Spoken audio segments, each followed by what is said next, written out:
Ich habe ein ziemlich freies Leben. Meistens klingelt bei mir kein Wecker. Ich habe sehr wenig feste Termine und kann mir durch meine berufliche Selbstständigkeit meine Zeit frei einteilen. Den Herbst und Winter verbringe ich gern mit meinem Wohnmobil im Süden, Frühling und Sommer dann in Deutschland am Tiny House. Das ist auch genau das, was ich mir immer gewünscht habe für mein Leben. Freiheit. Aber jetzt, wo ich das habe, stelle ich fest, es hat eben auch seinen Preis. Meine Reise zu meinem freien Leben begann vor 4 Jahren. Ich habe mich mit meinem Online-Shop selbstständig gemacht, bin in mein Wohnmobil gezogen und nach Spanien gefahren. Rückblickend ein sehr risikoreicher Plan, der genauso gut auch hätte schiefgehen können, aber ich war unfassbar motiviert, habe vom Aufstehen bis zum Einschlafen an meinem Traum gearbeitet, von meiner Selbstständigkeit leben zu können und über mein Leben und meine Lebenszeit möglichst frei entscheiden zu können. Aber ich muss ehrlich sagen, dass der Beginn meiner Selbstständigkeit und des Reisens nicht, wie ich immer dachte, der Anfang meiner Freiheit war, sondern eigentlich irgendwie auch das Ende.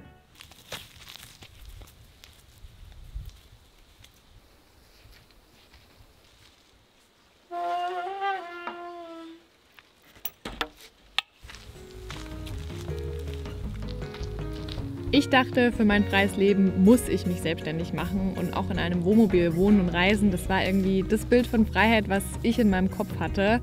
Und damit habe ich es mir nicht ganz einfach gemacht. Hätte ich damals schon gewusst, was es eigentlich für ein hohes Maß an Eigenverantwortung bedeutet, weiß ich nicht, ob ich es nochmal so gemacht hätte und vielleicht nicht lieber erstmal Arbeitserfahrungen in einem Angestelltenverhältnis gesammelt hätte. Auf der anderen Seite war es für mich aber auch der perfekte Zeitpunkt, das eben direkt nach dem Studium zu machen, weil ich glaube, wenn man dann eben erstmal einen Job angefangen hat, der irgendwie sicher ist, dann hat man vielleicht auch einen gewissen Lebensstandard und diese ganzen Sicherheiten dann wieder aufzugeben, ist natürlich auch schwierig.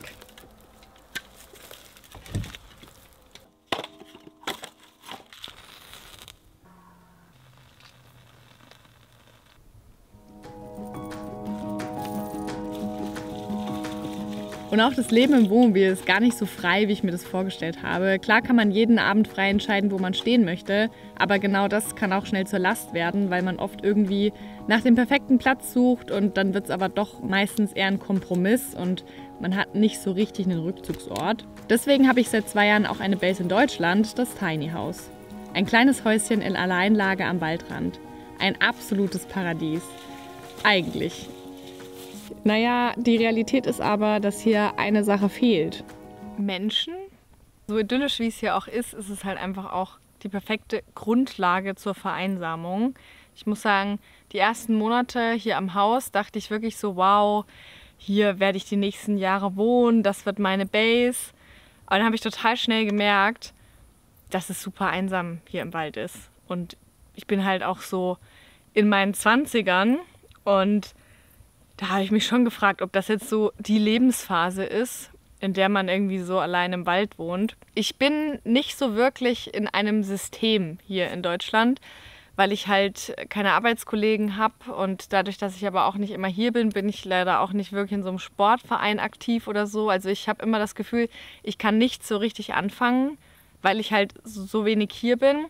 Und deswegen habe ich halt nicht wirklich so ein soziales Umfeld. Ich war letzten Monat auf einer Geburtstagsparty eingeladen. Das war das erste Mal seit 3 Jahren, würde ich sagen, dass ich mich mit einer Person angefreundet habe und dann auf einen Geburtstag eingeladen wurde. Auf Reisen passiert das manchmal, das freut mich immer sehr, aber sonst habe ich leider in den letzten Jahren einfach nicht wirklich Freundschaften geschlossen. Ich war auf jeden Fall auf diesem Geburtstag eingeladen. Ich habe das Gefühl gehabt in dem Moment, dass ich irgendwie eine ganz große Sehnsucht in mir habe, die nicht erfüllt ist, weil ich mich irgendwie halt auch nach Verbindung sehne oder irgendwie so normalen Sachen wie, keine Ahnung, Freitagabend vor einer Bar abhängen. Ich bin halt ziemlich viel allein und ich bin ziemlich viel auch auf mich allein gestellt und das tut mir jetzt nicht unbedingt nur gut. Also diese Unabhängigkeit, die ich mir immer gewünscht habe, macht halt einfach auch einsam.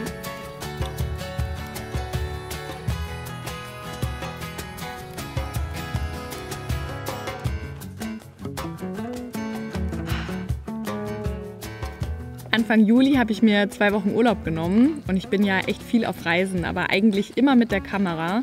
Für diese 14 Tage aber hatte ich nur meinen kleinen Fotoapparat dabei und auch alle Social-Media-Apps deinstalliert. Das war wirklich mal was anderes, 2 Wochen einfach nur so unterwegs zu sein und nicht mit dem Druck, daraus eine gute Geschichte für YouTube machen zu müssen.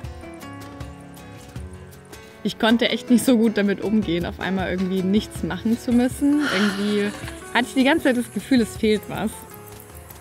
Ich bin auch ein bisschen überfordert mit dieser Auszeit irgendwie. Fühlt sich irgendwie an, als warte ich auf irgendwas oder ich weiß nicht, ich kann es schwer beschreiben.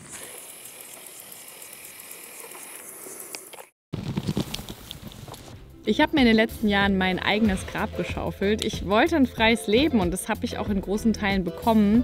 Aber im Grunde habe ich mich genauso in ein Hamsterrad begeben. Auch wenn ich YouTube sehr liebe, hetze ich auch hier irgendwie von einem zum nächsten Video. Ich muss auf Aufrufzahlen schauen und stehe unter dem Druck, mein Leben präsentabel zu vermarkten. Mein Hobby zum Beruf zu machen, habe ich mir irgendwie cooler vorgestellt. Trotzdem ist natürlich nicht alles schlecht. Ich habe mir durchaus gute Rahmenbedingungen für mein Leben geschaffen, aber ich muss mir definitiv nochmal überlegen, wo ich jetzt überhaupt hin will und wie ich denn jetzt an diese Freiheit komme, auf die ich jetzt schon so lange hinarbeite. Etwas, das mir persönlich seit Jahren sehr, sehr viel Freiheit schenkt, ist Periodenunterwäsche. Und deshalb freue ich mich sehr, dir heute The Female Company vorstellen zu dürfen. Ich war letztes Wochenende in Hamburg und habe überraschenderweise meine Tage bekommen. Deswegen musste ich mir zum ersten Mal seit sicherlich 3 Jahren wieder mal Binden kaufen. Und ich war so froh, als ich dann wieder zurück war und in meine Periodenunterwäsche schlüpfen konnte. Ich mag Binden überhaupt nicht, ich mag das Tragegefühl nicht. Hingegen aber Periodenunterwäsche finde ich wirklich wie so eine Umarmung. Und gerade in den schönen Farben von The Female Company ist es wirklich auch was ich einfach gerne trage. Bei den Unterhosen gibt es wirklich ganz verschiedene Designs und auch unterschiedliche Saugstärken. Und trotzdem sind die Unterhosen nur 1 mm dicker als normale Unterwäsche. Die Feuchtigkeit wird gut eingeschlossen und es gibt kein unangenehmes Nässegefühl. Ich persönlich trage die bis zu 12 Stunden. Die Unterhosen sind ohne Biozide, das ist auch immer ganz wichtig, da bei Periodenunterwäsche drauf zu achten. Und da bist du bei The Female Company an der richtigen Adresse. Bis zum 14. August gibt es auch noch eine richtig coole Rabattaktion, wo du bis zu 50% bekommst und mit meinem Code bekommst du auch noch 10% on top. Dazu gibt es dann auch noch eine 60-Tage-Geld-Zurück-Garantie, also das ist wirklich die perfekte Möglichkeit, Periodenunterwäsche mal auszuprobieren. Schau gern für alle Infos in die Infobox.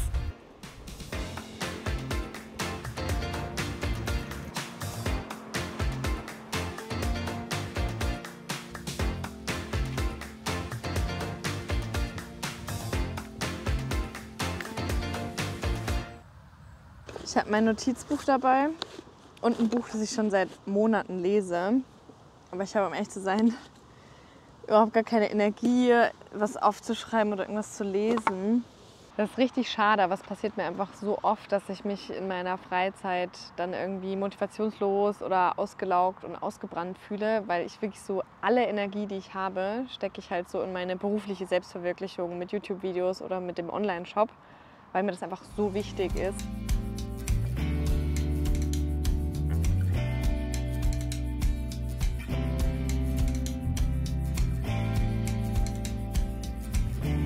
Ich bin ein sehr leistungsorientierter Mensch und die letzten Jahre stand bei mir der Job immer an erster Stelle, oft leider auch vor Familie, Freunden und Hobbys, was definitiv nicht gesund ist.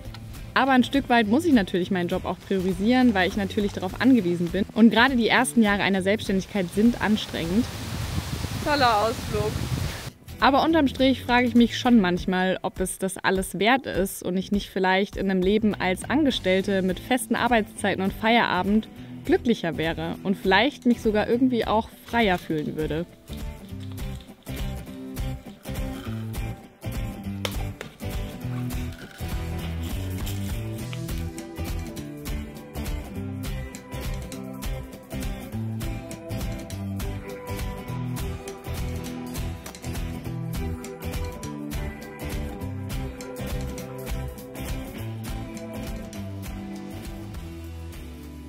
Ich habe das Gefühl, wenn ich über Stress und Druck spreche, dann ist es eine Belastung, die irgendwie überhaupt nicht greifbar wirkt. Also ich meine, ich sitze hier, verpacke Ohrringe und spreche in eine Kamera und das ist mein Job so. Was soll daran stressig sein?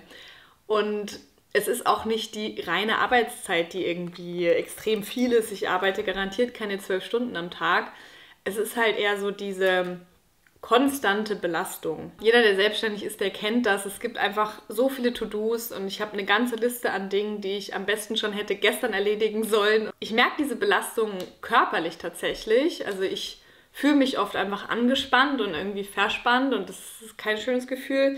Und natürlich auch psychisch. Ich muss sagen, die ersten 2 Jahre hat mich das gar nicht so gekriegt. Also ich bin rückblickend wirklich sehr überrascht, wie souverän ich damit umgegangen bin. Eben gerade am Anfang hat man natürlich finanziell noch gar keine Sicherheit in der Selbstständigkeit. Mittlerweile ist das natürlich schon viel besser. Ich kann schon mehr planen, aber trotzdem hast du einfach gewisse Risiken bei einer Selbstständigkeit. Und das kam jetzt eher so die letzten Monate, dass ich irgendwie mir schon mal darüber Gedanken gemacht habe, na gut, was ist, wenn ich mal krank werde oder ausfalle oder mir ein Bein breche? Kann ich mir das überhaupt leisten?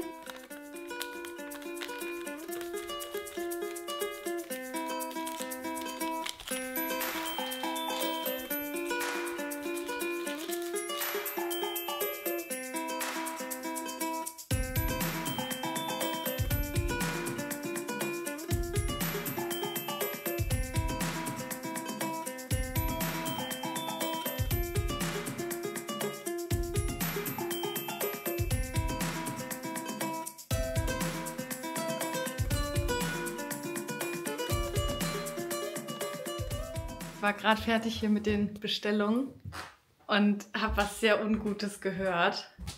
Tapsengeräusche von oben. Das ist nie ein gutes Zeichen. Auch dumm, dass ich jetzt hier redend hier hochgehe. Jetzt ist das Ding garantiert nicht mehr hier. Ich weiß nicht, ob man es hört. Es könnte aber auch von draußen kommen. Wir hatten ja letztes Jahr immer wieder Probleme mit Siebenschläfern im Haus, aber tatsächlich könnte es auch sein, dass es außen ist. Hier ist nichts. Oh Mann, ey. Mal beobachten.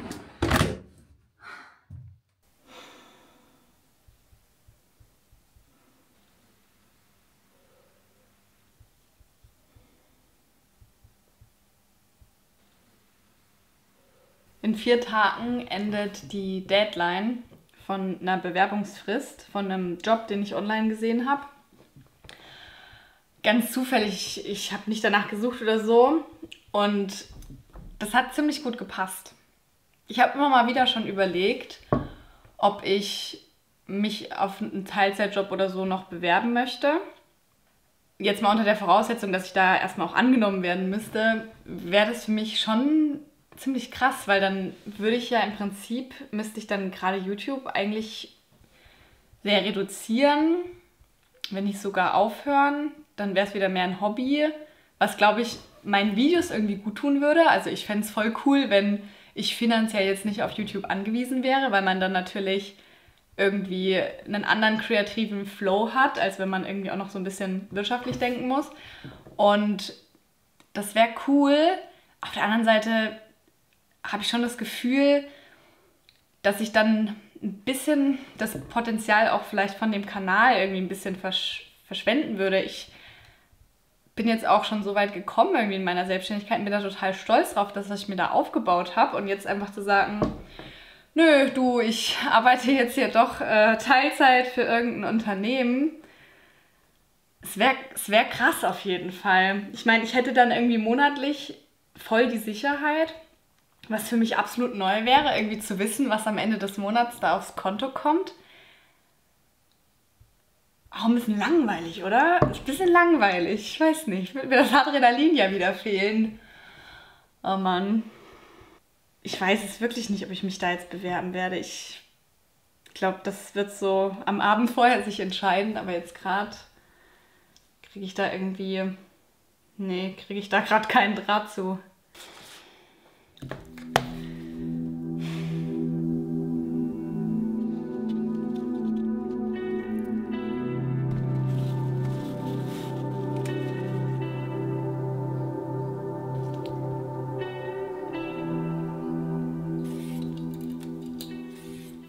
In meinem letzten Video habe ich gesagt, dass ich so viele Gurken habe und nicht so genau weiß, was ich damit alles machen soll.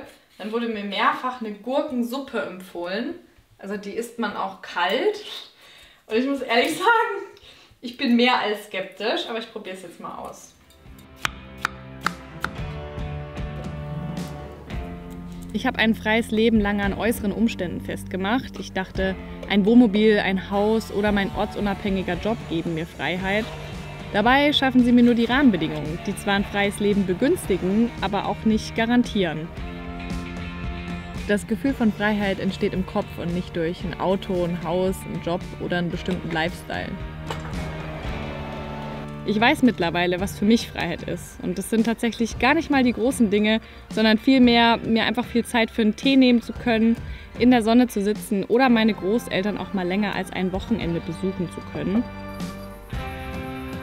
Am Ende muss man in jedem Lebensmodell Abstriche machen und keines ist perfekt. Aber jetzt habe ich genug von mir erzählt. Was ist für dich ein freies Leben? Und lebst du es schon?